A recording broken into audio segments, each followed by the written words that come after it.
यहाँ तक समझ में आ गया?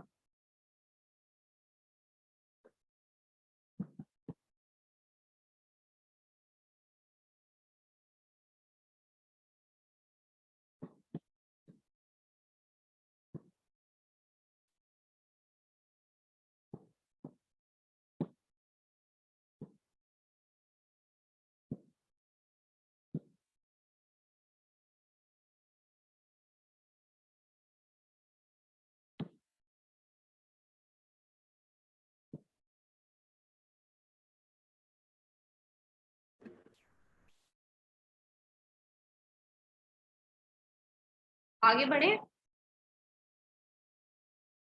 जी मैम। हाँ जी मैम। आगे हमारी इक्वेशन 3 क्या बनी थी, याद है आपको? 1 = -8b - 2d + 16f। अब आपने पिछले उसमें इसको सॉल्व करके b की वैल्यू आ गई -1/12। कितने आ गया? -1/12। 12। ठीक है, आपने b की वैल्यू निकाल ली इसको सॉल्व करके, क्योंकि हमें d और f की वैल्यू आ ही थी। उसके बाद क्या करेंगे आप, जब आप अपने वापस से इक्वेशन जो 2 है हमारी वहां पे पहुंचेंगे, तो ये देखो कि एक के साथ x की पावर कितनी बन रही है? 5। 5। कोएफिशिएंट को कंपेयर किया जाए तो कोई है? 0 हो जाएगा मैम ये। एक e है उसके साथ भी है, a + e = 0, और आपके पास e की वैल्यू है ही। a की वैल्यू क्या हो जाएगी? -k1/36।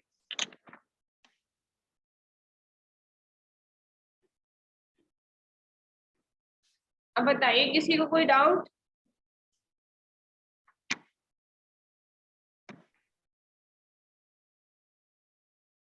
कोई आंसर कैसे आया, कोई स्टेप ना समझ में आया हो?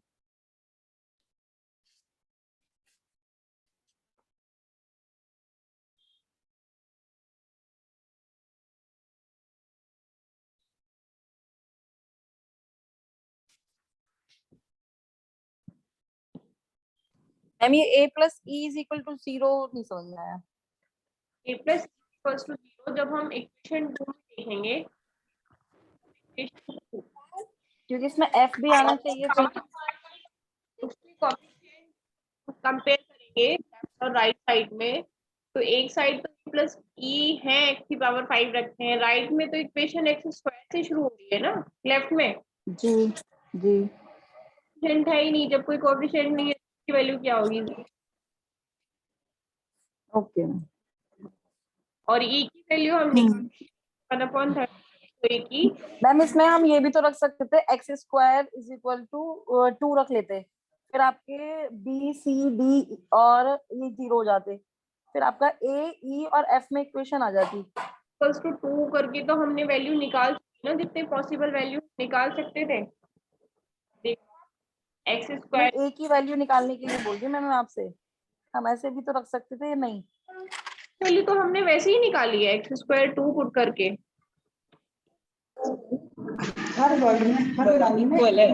Okay okay okay okay, sorry ma'am sir, ठीक है मैम, ठीक है, थैंक यू मैम। वाला क्वेश्चन सबको क्या, ये बताइए मुझे।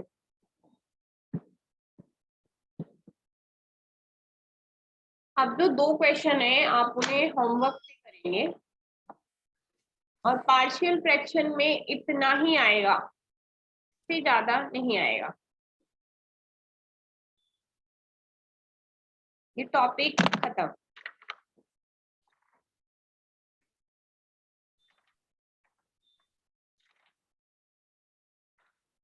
इससे ज्यादा इस पार्शियल फ्रैक्शन को जब आप पढ़ेंगे, आप थर्ड पेपर में पढ़ेंगे, जो इंटीग्रेशन पढ़ेंगे इसका, पार्शियल फ्रैक्शन का। सेकंड पेपर में पार्शियल फ्रैक्शन है जो इतना ही है।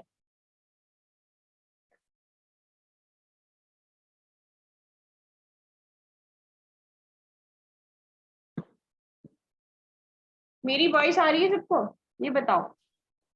हाँ जी मैम। हाँ जी मैम। की मैम इसमें दोस्तों में है बोलिए। निर्देशिका में है मैम ये टॉपिक? कौन सी वाली उसमें निर्देशिका में?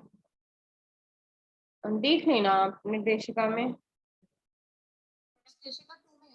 निर्देशिका 1 में तो नहीं है ये, 2 में है। निर्देशिका 2 में है, 2 में है उसके पास होगा, 1 में तो नहीं है।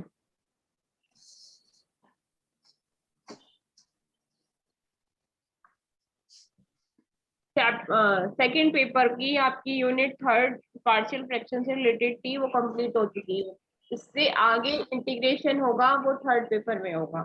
जब आप इंटीग्रेशन पढ़ेंगे वहीं पे आपको पढ़ाया जाएगा इंटीग्रेशन ऑफ पार्शियल फ्रैक्शन। ठीक है। जी मैम। और आगे जो हम आज टॉपिक कवर करेंगे थोड़ा इजी सा, क्योंकि ये बहुत ज्यादा हार्ड टॉपिक आपने पढ़ा है, तो इसको पढ़ना है। इजी टॉपिक आप क्या पढ़ेंगे? जो आपकी फर्स्ट यूनिट है फर्स्ट पेपर की, उसमें आपका पहला टॉपिक तो है विनोकुलम नंबर, जो कि सर ने पढ़ाया था। दूसरा टॉपिक है आपका वर्टिकली क्रॉस वाइज मेथड से द्विअंकीय 3 संख्याओं की गुणा, 3 2 डिजिट नंबर, लाइक आपको मल्टीप्लाई करनी है ऐसे 43 23 45।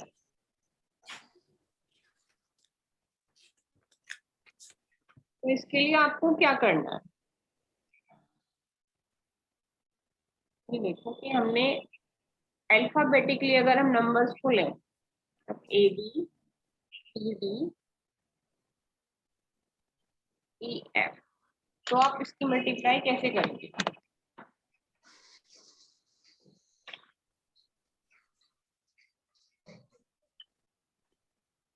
सोचो, ऐसे 1 बाय 1 मुझे एक्सप्लेन करना क्या आता है आपको।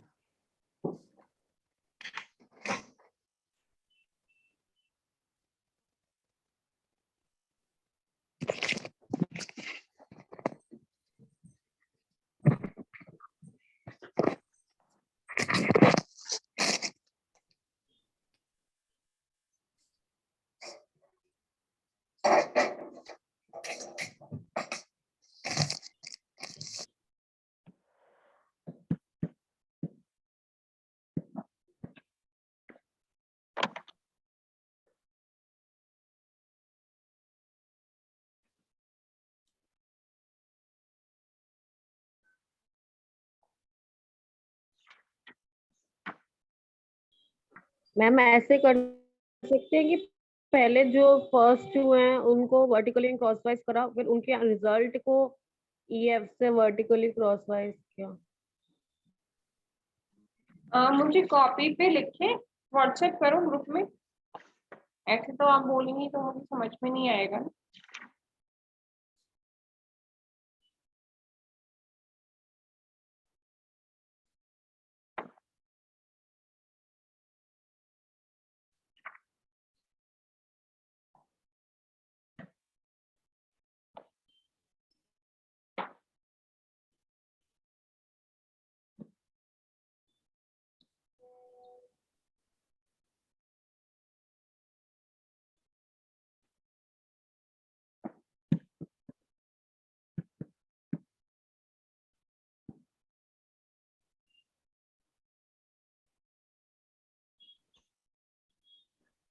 क्लास में सौरभ गुप्ता या अनुराग गुप्ता में से कोई है?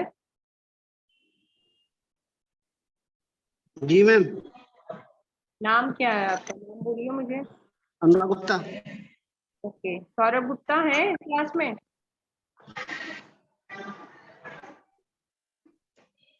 सौरभ गुप्ता है क्लास में? जो लोग सोच रहे हैं ना कि ग्रुप में नाम भेजने से अटेंडेंस लग जाएगी, ऐसा बिल्कुल भी नहीं होगा। अटेंडेंस सिर्फ उन्हीं की जाएगी जो क्लास में प्रेजेंट है,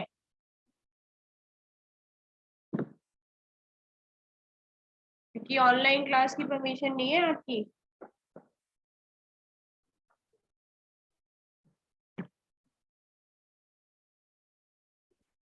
यहाँ देखिए इसमें क्या करना है, वर्टिकली क्रॉसवाइज मेथड तो आपको याद ही होगा जो आपने पढ़ा था, या भूल गए?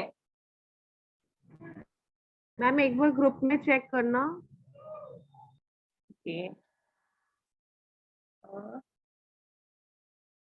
B D F A D B C F plus B D E F A C F E, हाँ बिल्कुल करेक्ट, ऐसे ही करना है। अब आपने पहले इसमें ए बी सी डी की मल्टीप्लाई की, फिर ई एफ की, इसको देखो डायरेक्ट कैसे लिखना है, यही चीज डायरेक्ट, इसको रखो यहाँ साइड में, ऐसे पार्ट कर दो, ठीक है। वो चीज लिखने की कोई जरूरत नहीं, आपको पहले एफ पकड़ना है और इसकी सीधी, तो जो आपको पार्ट क्या मिला, बी डी एफ, ठीक है। अब नेक्स्ट टर्म में आप क्या करती हैं, इनकी क्रॉस प्राइस, तो एफ को ही लेके इनकी क्रॉस प्राइस लिख लो। अब सी के साथ क्या करना है, इसकी वर्टिकली सीधी मल्टीप्लाई करनी है फिर से, तो आपको ई के साथ मिल जाएगा बी डी। नेक्स्ट टर्म में क्या करना है, अब एफ के साथ तो आप ये वाला भी कर चुकी हैं, ये वाला भी कर चुकी हैं, तो ये वाला आएगा एफ ए सी, एंड ई के साथ अब आपकी वर्टिकली क्रॉसवाइज वाली A D plus B C, ये बी सी है। इसके बाद अब इन दोनों के साथ आप क्रॉसवाइज भी कर चुके हैं, तो बचा क्या, ई के साथ ये वाली ई ए सी। मैम एक बार दोबारा बताना ये कैसे करा आपने। एक मिनट, जैसे आपने इसको यहाँ पे अलग कर लिया ऊपर वाला, राइट, पहले आपने एफ को लिया और जैसे आप वर्टिकली क्रॉसवाइज में जाते थे, पहले सीधा गए एफ के साथ, ठीक है। अब एक बार सीधे जाने के बाद आप क्रॉसवाइज जाते थे, तो एफ के साथ आप क्या जाएंगे, क्रॉसवाइज जाएंगे A D and B C. अब एफ के साथ तो आप क्रॉसवाइज चले गए, ये टर्म भी तो है आपकी, इसके साथ फिर से वही प्रोसेस शुरू करेंगे, ई के साथ पहले सीधा जाएंगे, तो पहले हम सीधा गए, फिर नेक्स्ट जब स्टेप आएगा आपका, एफ के साथ आप क्रॉसवाइज गए थे लास्ट स्टेप में, तो अब आपको एफ के साथ क्या जाना है, सीधा, तो अब आप एफ के साथ सीधा गए, और अब ई के साथ कैसे जाएंगे, क्रॉसवाइज, तो ई के साथ आप क्रॉसवाइज चले गए। अब एफ के साथ तो आपकी कंडीशन ऊपर खत्म हो गई, तो यहाँ पे एफ की वैल्यू आगे नहीं बढ़ेगी। ई के साथ तो आपकी अभी ये कंडीशन बची है, तो ई के साथ आप ए सी, ठीक है। ठीक है। तो आप ये 43, 23, 45 का आंसर निकाल लेंगे। Yes ma'am. मुझे निकाल के भेजो, कुछ लोगों को तो आता होगा क्योंकि मैंने स्टार्टिंग की ऑफलाइन में कराया था। यस मैम, हमने तो करा। जिनको ऑनलाइन है वो इसका आंसर मुझे भेजें।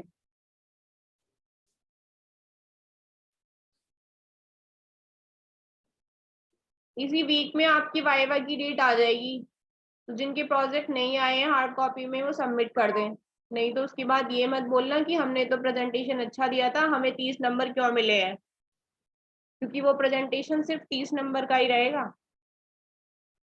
और आपको भी पता है 100 में से 30 पे कोई पास नहीं होने वाला। मैम प्रेजेंटेशन पीपीटी कंपलसरी है बनाने? जो प्रोजेक्ट सबमिट करेंगे, अगर वाइवा आपका ऑनलाइन मोड में हो गया, वैसे तो ऑफलाइन में ही होगा, कैसे उसको एक्सप्लेन करेंगे, बना लो। आती नहीं है। क्वेश्चन क्या दिया, एक बार रिपीट करेंगे? ये लिखा है 43, 23, 45। ओके, अच्छा ये तो कर लिया।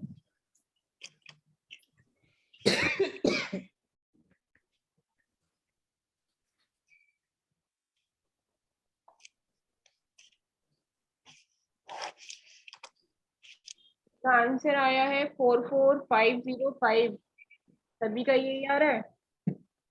हाँ जी। ठीक,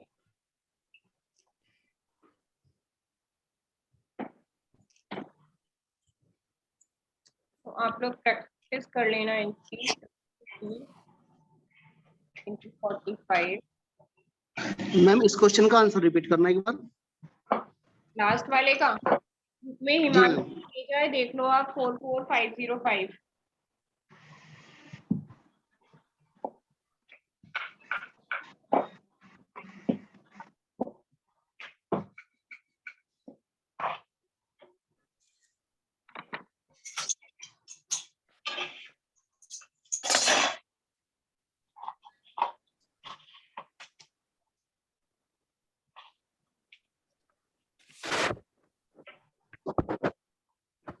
ये तीनों क्वेश्चंस के मुझे आंसर भेजो अभी, उसके बाद सारे क्वेश्चन आपके होमवर्क में।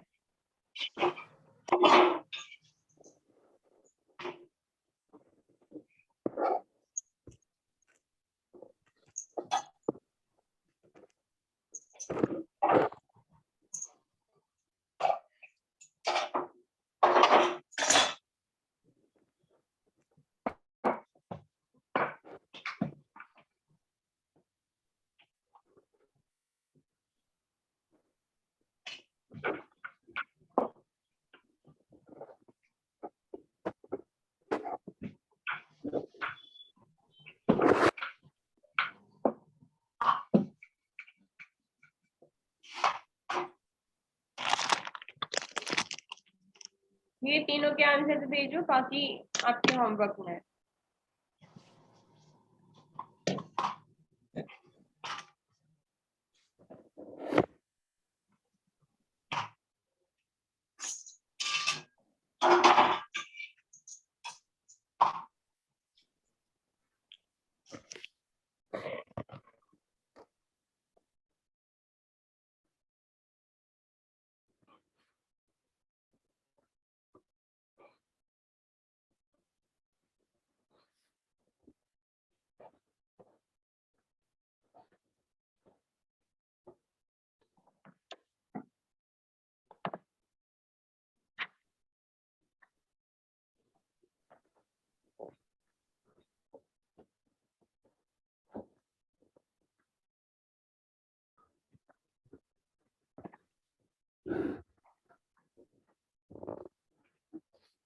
मैम ये 2 डिजिट वाली आएंगे पेपर में या 3 डिजिट की भी आएगी ये वाली?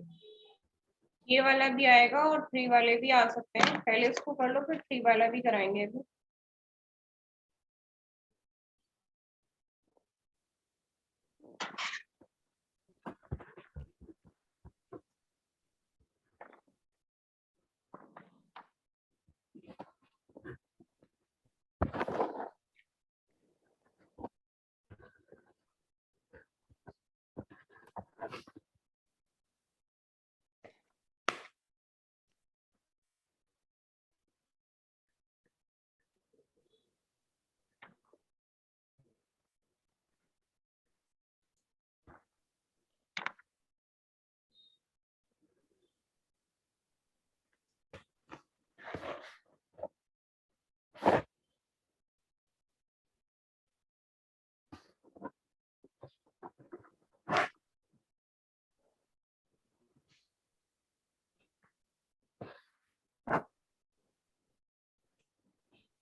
मैम एक बार फर्स्ट वाला चेक करेंगे जो आपने दिया है अभी करने के लिए?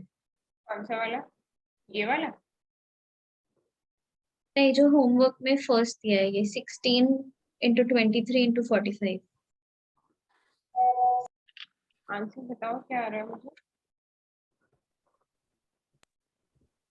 17560 आ रहा है मेरा आंसर।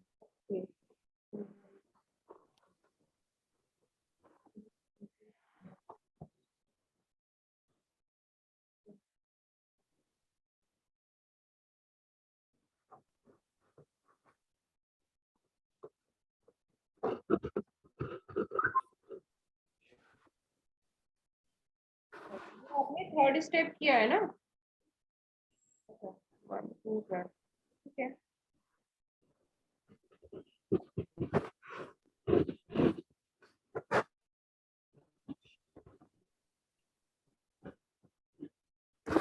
आपका जो ये 4th स्टेप है, ये 9 कैसे आ रहा है?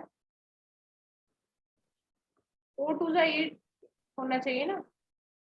यस मैम, ठीक है। हम्म।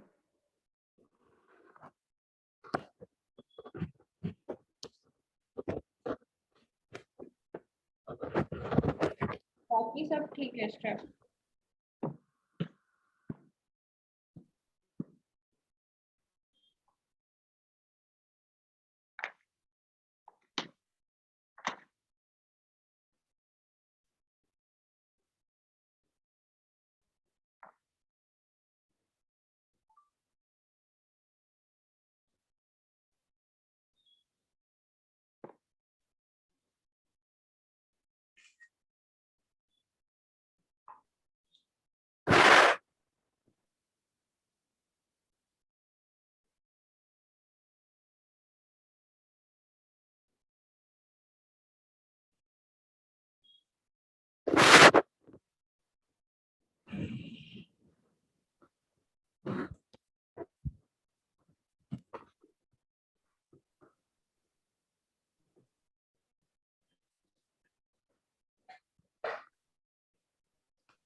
ये क्वेश्चन पार्शियल फ्रैक्शन के, इनकी भी आपको प्रैक्टिस करनी है,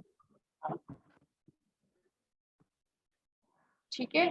मैम एक बार सारे होमवर्क क्वेश्चन बता दीजिए तो पिक्चर क्लिक कर लो। 5 6 7 8 ये तो मल्टीप्लिकेशन वाले हैं और ये पार्शियल फ्रैक्शन के एक्सरसाइज है, ठीक है। 3 टाइप के क्वेश्चन मैंने कराए हैं, उसमें से आपको अब ये देखना है इसमें से कौन सा टाइप कहाँ फिट हो रहा है।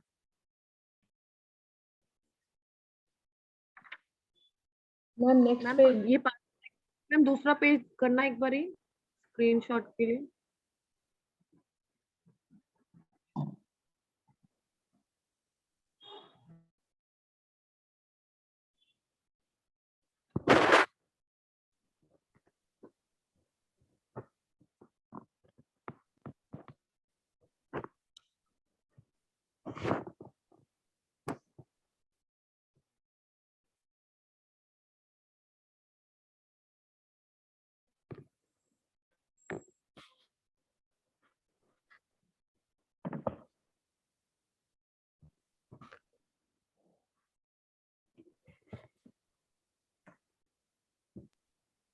रश्मि मैम, जी। एक क्वेश्चन था कि आंशिक भिन्न को 2 उदाहरण द्वारा समझाइए, तो इसमें टाइप्स लिख के बताने हैं, क्या बताना है? हाँ, जैसे आपको 3 टाइप कराए ना, तो एक टाइप का एग्जाम्पल आपको सॉल्व करके दिखाना है। 2 उदाहरण या एक ही टाइप के दोनों उदाहरण, मतलब आपको वहां तो 2 एग्जाम्पल लेने हैं। और उसके सॉल्यूशन भी बताने हैं। ये तो उसमें था very short question. Very short में तो फिर आप ना टाइप का जो मैंने बताया है फंक्शन लिया और जैसे ax + b उस टाइप से समझा मतलब वही जो 3 टाइप बताए हैं उनको टाइप को मेंशन कर देना, किसी भी 2 को। कि इसमें ऐसा क्वेश्चन बनेगा। ठीक है मैम। अगर लॉन्ग में आ रहा है तो आपको जो एग्जाम्पल उस टाइम पे जो भी आपको याद है क्वेश्चन उसको सॉल्व कर। कोई भी क्वेश्चन। ओके। और वो जो आपने उस दिन मैट्रिक्स पढ़ाई थी, वो सॉरी बाइनोमियल पढ़ाई थी मेरे प्रस्तार वाली, उसमें मिडिल टर्म फाइंड करने का भी आया हुआ है क्वेश्चन।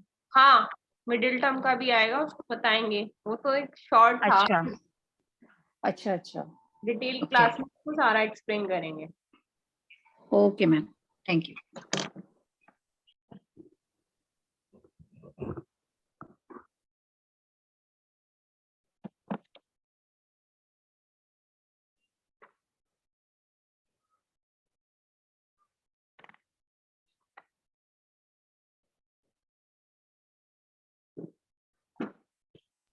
कल यूनिवर्सिटी ऑन है मैम ऑफ है? कल तो और कल क्या है, कुछ है क्या? क्रांति दिवस। मेरा तो ऑफ है इसलिए पूछा। हमें कल होता है, इस दिन को तो ऑफ होता है। ऐसा कुछ नहीं है। कैलेंडर में देख के बता रही हूँ अभी, रुको।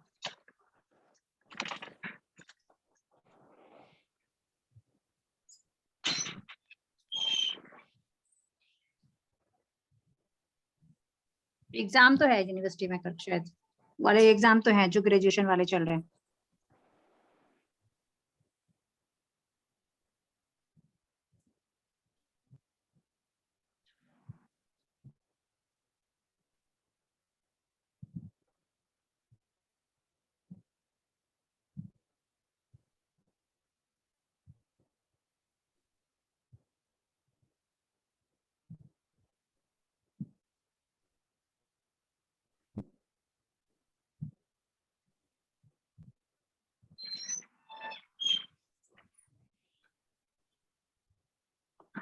ऑफ है कल, क्लास करनी है। Okay thank you ma'am. आपको क्लास करनी है कल, ये बताओ। जिसका ऑफ है तो कल क्लास रख लेंगे और इसको किसी उस डे में दिखा देंगे जब यूनिवर्सिटी ऑन होगी। पूछ लीजिए और स्टूडेंट से। रख लो मैम, ऑफ है कल। अभी सबके ऑफ चल रहे हैं, क्लास कर पा रहे हैं, बाद में सब लोग नहीं होंगे उस डेट में इन्हें दिखा देंगे। ठीक है मैम। मैम ले लीजिए। टाइमिंग्स मैम यही रहे। टाइमिंग बता दो क्या सुटेबल है। वैसे 12 बजे तक सब लोग फ्री हो ही जाते हैं। मैम वो लंच टाइम हो जाता है घर में ना, उस समय फिर वो या तो मतलब ऐसा कर लीजिए कि लंच तक फ्री हो जाए, आफ्टर लंच रख लीजिए। मैम मॉर्निंग में रख लीजिए 9 to 11। 11 to 1 रख लीजिए। 11 to 1 नहीं, टाइमिंग यही ठीक है, यही वाला ठीक है। थोड़ा सा 12 बजे कर लो। चलो ठीक है, 12 बजे कर लेते हैं। वैसे भी हम कितना पढ़ते हैं, थोड़ा सा ही पढ़ते हैं। कल मेरू प्रस्ताव को डिटेल में पढ़ेंगे, जो nth टर्म और ये है। ठीक है, उसको कल कोशिश करेंगे कि उसके सारे क्वेश्चन कल ही खत्म हो जाए। पार्शियल फ्रैक्शन आपका खत्म हो चुका है। प्रैक्टिस के लिए मैंने क्वेश्चन भी दे दिए हैं आपको, और जितने क्वेश्चन मेरे डाउट्स भी हैं, कर लेंगे पार्शियल फ्रैक्शन के। हाँ, जो डाउट्स हो वो पूछ लेना। ये वाला मल्टीप्लिकेशन सबको क्लियर है, तो इसमें एक चीज और आगे बढ़ाओ। हाँ, ये तो क्लियर है। तो मैम कल के टाइम आज 12 इतना बजे ही रहने दीजिए ना, इतना ठीक ही है, रहने 12। दीजिए, बहुत हो गया। ठीक ठीक। कुछ काम है रीमा मैम, कहीं जाना है? हाँ तभी हाँ, आप तो अभी आए हो मेरे अरे ख्याल से क्लास में। मैं अभी आई हूँ, आके मैंने रोटी बनाई है। अब मैं फ्री हुई हूँ। कल तो ऑफ रहेगा मैम ना आपका। आज तो आप कर रहे हो मैनेज। चलिए देख लीजिए, थोड़ा बहुत कराना तो करा लीजिए। 12 या 1230 कोई भी रख लीजिए मैम, आपको जो सबको सूट करते हैं। अब ये देखो, आपने पहले कहा था कि उसमें 2 डिजिट थे और 3 नंबर्स थे, अब यहाँ पे 3 डिजिट वाले 3 नंबर है। इस केस में भी आपको सेम वही करना है, इस लाइन को आप अलग कर लेना है ऐसे।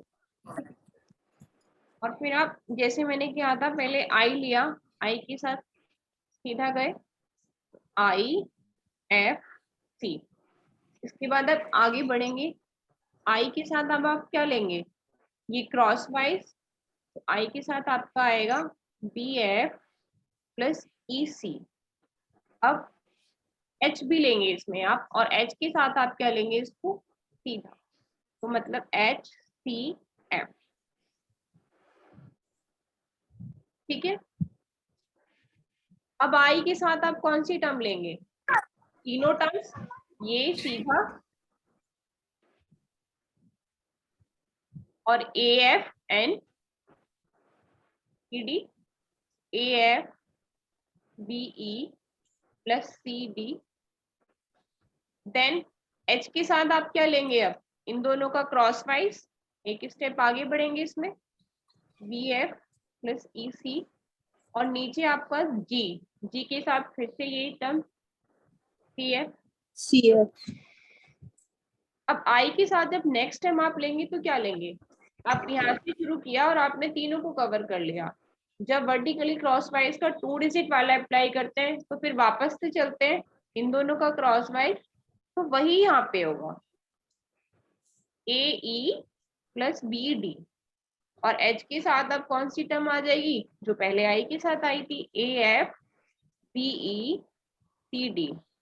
और G के साथ भी हम एक स्टेप आगे बढ़ जाएंगे, क्रॉस वाइज हो जाएगा BFEC।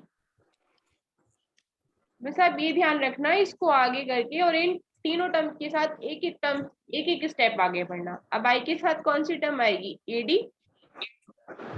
हाँ आएगी। और H के साथ क्या आएगा आपका, AE plus BD। And G के साथ आपका क्या आएगा, AFBE प्लस CD। इससे आगे का यहाँ लिख दो ऊपर। ये देखो I के साथ तो अब सारी स्टेप्स खत्म हो गए, तो बचा क्या आपका H। अब H के साथ आपका कौन सा स्टेप आएगा, AD वाला। AD। एंड प्लस G के साथ कौन सा स्टेप आएगा, AE BD। AE plus BD।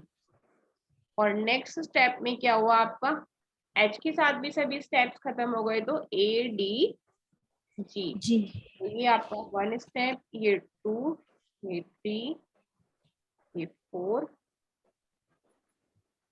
5, 6 and 7।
लिख लिया सभी ने। जी।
ये क्वेश्चंस करने हैं इसके।